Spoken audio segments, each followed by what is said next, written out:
Salah satu pilar penting demokrasi adalah partai politik.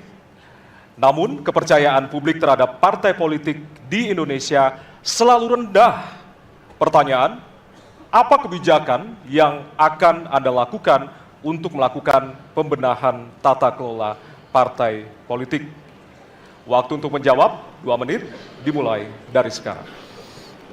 Saya rasa lebih dari sekedar partai politik. Rakyat tidak percaya kepada proses demokrasi yang sekarang terjadi. Itu jauh lebih luas dari sekedar partai politik. Ketika kita bicara demokrasi, minimal ada 3. Minimal 3 nih.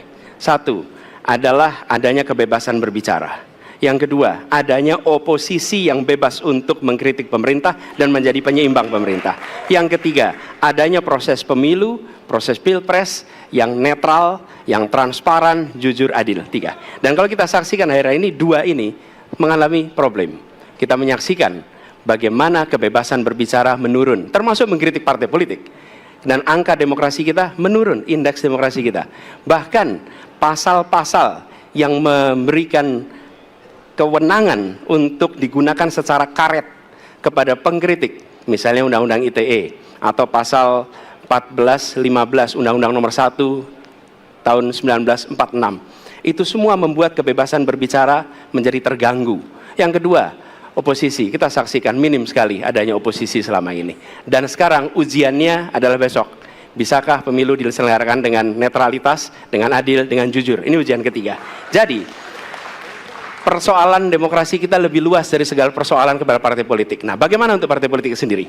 Partai politik perlu mengembalikan kepercayaan. Tapi di sini ada peran negara. Menurut saya salah satu masalah yang mendasar partai politik ini memerlukan biaya. Dan biaya politik selama ini tidak pernah diperhatikan di dalam proses politik. Untuk kampanye, untuk operasional partai, semua ada biayanya. Sudah saatnya bisa dipertanggungjawabkan. Jadi salah satu reformnya adalah reform pembiayaan politik oleh partai politik. Terima kasih. Baik. Waktu sudah habis, terima kasih. Kini kami persilakan calon presiden nomor urut 2 untuk menanggapi jawaban calon presiden nomor urut 1. Waktunya 1 menit dimulai dari sekarang. Mas Anies.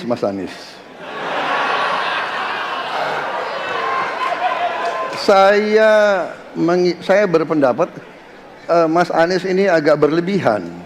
Mas Anies mengeluh tentang demokrasi ini dan itu dan ini. Mas Anies dipilih jadi gubernur DKI menghadapi pemerintah yang berkuasa. Saya yang mengusung Bapak.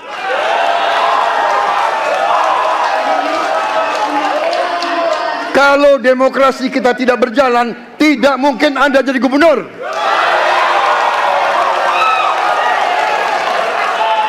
Kalau Jokowi diktator, Anda tidak mungkin jadi gubernur.